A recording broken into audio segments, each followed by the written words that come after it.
출애굽기 6장 26절에서 이스라엘 자손을 그들의 군대대로 애굽 땅에서 인도하라 하신 여호와의 명령을 받은 자는 이 아론과 모세요라고 하여 이스라엘을 군대라고 하고 모세보다 아론을 앞세운 것입니다.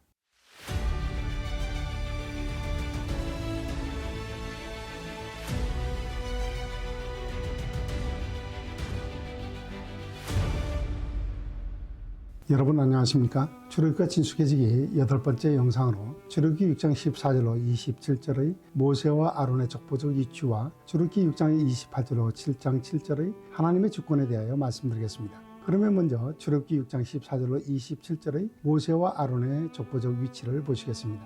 모세와 아론의 족보적 위치를 보시면 하나님의 구원 계획이 얼마나 세밀하고 치밀하게 전개되는지 알 수 있습니다. 출애굽기 6장 14절로 27절에서 하나님이 이스라엘을 구원하시기 위하여 모세와 아론을 세우시는 과정을 통해서 그들의 위치를 볼 수 있습니다. 출애굽기 1장 1절로 7절을 보시면 야곱의 아들들, 즉 이스라엘의 12 아들들의 이름을 모두 기록했습니다. 그러나 출애굽기 6장 14절로 27절에서는 이스라엘의 12지파를 따라 야곱의 12 아들들을 모두 기록하지 않고 르우벤과 시므온 그리고 레위의 가게만 기록했습니다. 그 이유에 대하여 말씀드리겠습니다. 먼저 출애굽기 6장 14절로 27절을 보시기 전에 창세기의 톨레도에 대하여 먼저 이해하는 것이 도움이 될 것입니다. 왜냐하면 출애굽기는 창세기의 역사를 기초로 하고 있기 때문입니다. 창세기는 모두 11개의 톨레도가 있습니다. 이 중에서 동쪽 톨레도가 5개가 있고 바보 접수사로 이어지는 등절 톨레도가 6개 있습니다. 이렇게 보면 창세기의 톨레도는 모두 11개입니다. 그러나 창세기 36장의 에서 곧 에돔의 톨레도 2개를 하나로 보면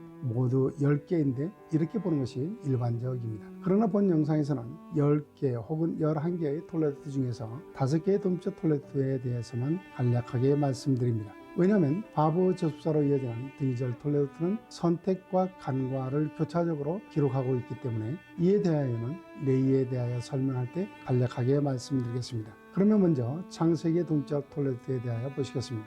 첫 번째 톨레도는 창세기 2장 4절입니다. 여기서 창세기 2장 4절을 보시기 전에 창세기 2장 3절의 특징을 보시겠습니다. 창세기 2장 3절은 새로운 단락이 이어질 때 표기하는 페투하의 패를 표기했습니다. 이는 열린 단락을 표시하는 기호이나 이전 단락이 끝이 난 후에 매우 뚜렷한 단지를 나타낼 때 표기합니다.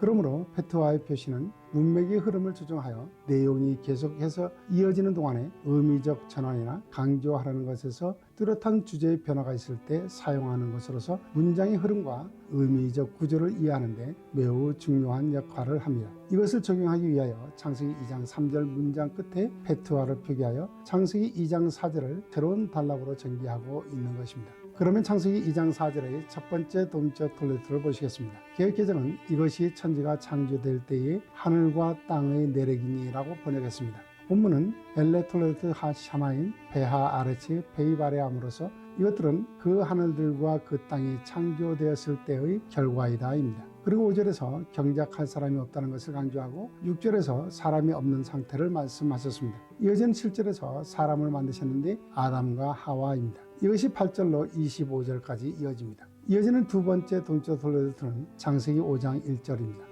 본문을 보시면 제세페르 톨레도 아담으로 이것은 아담의 계보책이다입니다. 여기서 이것들을 의미하는 복수 엘레를 사용하지 않고 단수 제를 사용했는데 그것은 아담이 처음 사람이기 때문입니다. 그리고 세 번째 동쪽 톨레도는 창세기 6장 9절입니다. 본문을 보시면 엘레 톨레도 노아으로서 이것들은 노아의 계보이다입니다. 이어지는 네 번째 동쪽 톨레도는 창세기 11장 10절로 엘레 톨레도 셈으로서 이것들은 셈의 계보이다입니다. 그리고 다섯 번째 동쪽 톨레도는 창세기 37장 2절로 본문은 엘레 톨레도 야곱으로 이것들은 야곱의 계보이다입니다. 이와 같이 전개되는 창세기의 톨레도 구성이 중요한 것은 하나님의 언약을 따라 하나님 나라의 신앙 공동체 계보를 이어가기 위한 하나님의 의도로 전개되기 때문입니다. 이와 같은 의미에서 창세기 톨레도가 출애굽기 6장 14절에서 27절로 이어집니다. 그러나 출애굽기 6장 14절로 27절은 이스라엘의 12지파를 따라 야곱의 12 아들들을 모두 기록하지 않고 르우벤과 시므온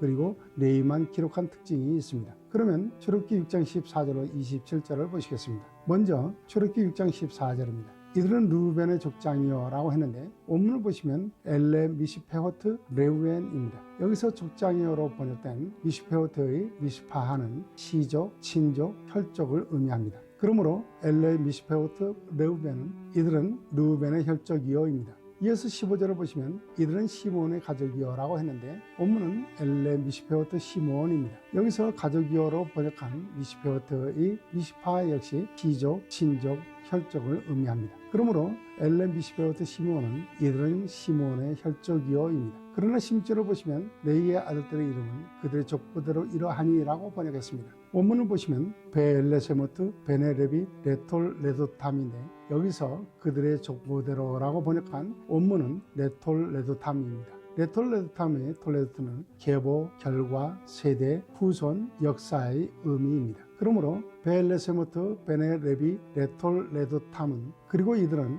레이의 아들들의 계보이다입니다. 그리고 레이의 아들들은 게르손과 고핫과 무라리인데 17절을 보시면 게르손의 아들들은 그들의 가족대로라고 했는데 그들의 가족대로는 고핫의 아들들과 무라리의 아들들에게까지 이어집니다. 여기서 그들의 가족대로의 원문은 레미시페오탐입니다. 레미시페오탐의 미슈파하는 시족, 친족, 혈족을 의미하는 것으로서 14절에서 르우벤과 15절에서 시몬의 혈족을 의미하는 미슈파하입니다. 그리고 18절에서 고핫의 아들들은 이라고 번역한 원문의 우벤의 케핫은 그리고 고핫의 아들들은입니다. 그러나 특이하게도 출애굽기 6장 16절에서 19절을 보시면 게르손과 고핫과 무라리를 언급하면서 19절에서 이들은 그들의 족보대로 레이의 족장이요 라고 했는데 원문을 보시면 엘레 미시페오트 하레비 레톨 레도탐으로서 이들은 그들의 혈족대로 레이의 계보이다입니다. 다시 말해서 야곱의 세 아들을 언급하면서 르우벤과 시므온은 시족, 친족, 혈족을 의미하는 미슈파로 기록했는데 레이에 대하여는 계보, 결과, 세대, 후손 역사를 의미하는 톨레도트로 기록한 것입니다. 그리고 더욱 놀라운 것은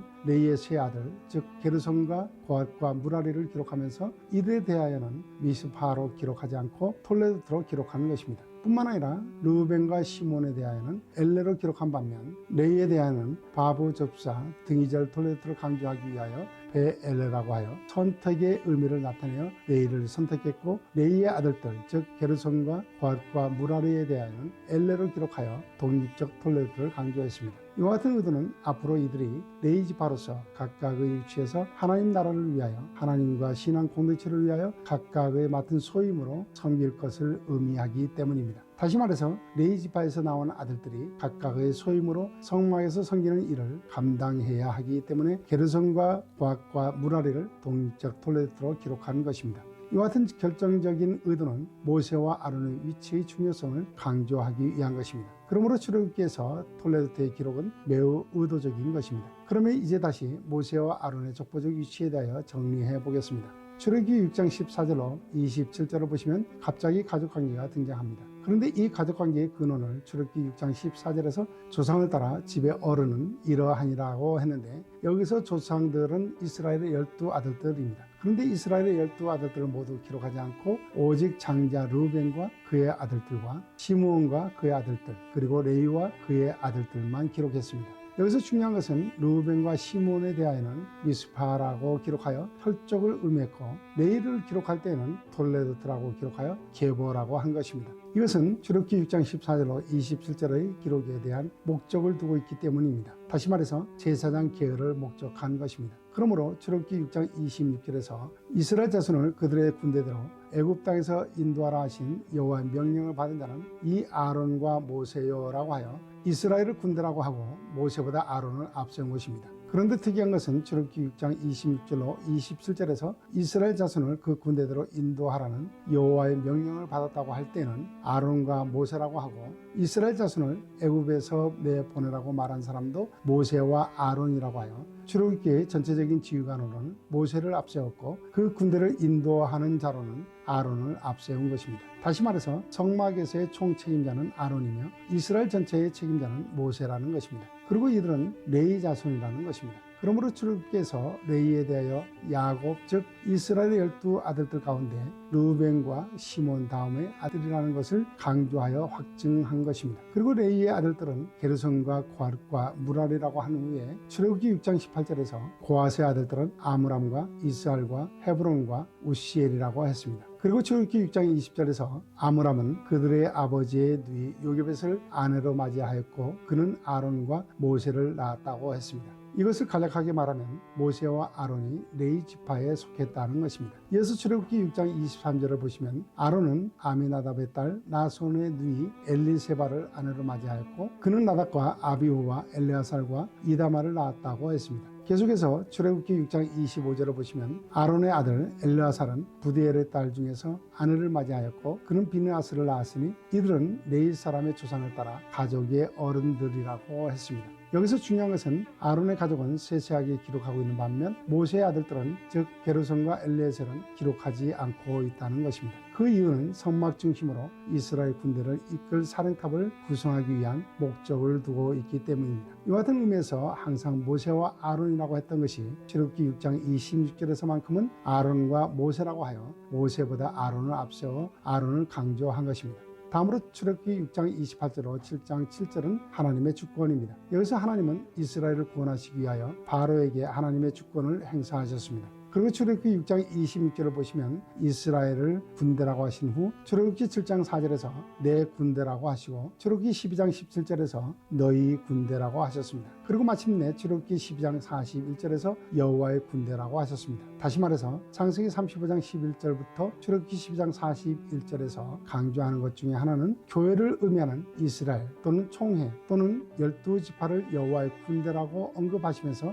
모든 주권은 여호와의 군대를 위하여 하나님께 있다는 것입니다. 그러므로 출애굽기 7장 4절에서 바로가 너의 말을 듣지 아니할 터인즉 내가 내 손을 애굽에 뻗쳐 여러 큰 심판을 내리고 내 군대 내 백성 이스라엘 자손을 그 땅에서 인도하여 낼지라고 하신 것입니다. 오늘 영상은 여기까지입니다. 그러면 다음 영상에서 뵙겠습니다. 감사합니다.